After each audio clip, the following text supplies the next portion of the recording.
Okay, so the next thing we're going to do is put the diesel heater in. So I've been looking out which ways to get the diesel heater in and where it's going to happen. We'll get inside there and have a look. What I've decided to do, just because it's got the EPS board, the foaming between the two panels of aluminium, I was a bit worried about the heat with the exhaust, so I got one of these panels online. It's just got a heat guard around it. So I just cut it out with the jigsaw, and that'll fit in there very, very nicely. And then I won't have to worry about the heat because that'll guard it right around it. And I think it gives it a better finish as well. So now I'm going to bolt all that up, screw that down, and then I'll show you. Okay then, so I better turn my light on so you can see. I've put the exhaust pipe on, put the air inlet in, put the tube there. Now I'm running the power wires down through the bottom of the caravan because it's easy to access. And the only one I'm leaving up in there is back to the controller.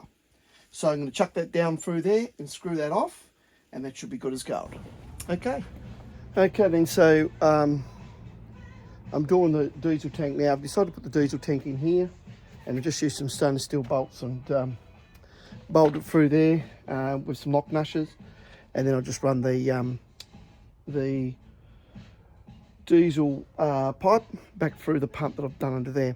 I'll take you underneath and just give you a quick look. So as you can see, because I've used a round thing to insulate it from the heat and that, I've run the exhaust back here, I've run the air inlet there, and then I've just run the wires back through here, back to the other side, and then I'm just running the fuel pipe up there, we'll go through the thing, and then we've got the pump here, and then we'll just run it up to here, as you can see now, the pump and the thing, the outlet of the diesel. Just underneath the van here, I've put in a relay here, and then I've attached it into a wire here, so when you put the load onto the van, it sets a relay off where the wires run directly to the battery, and so therefore it's not drawing any power until you press load onto the van.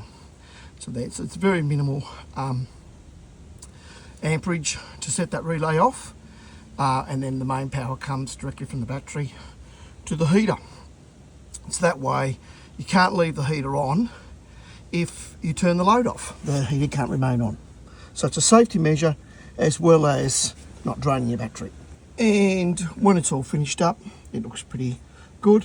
Okay then, so underneath the van, and we can have a look at what's going on. See if we can do it. So basically, don't know if you can see that. Yep, so running the fuel line down here to the filter, back out to here, and back into the pump, and back up through there.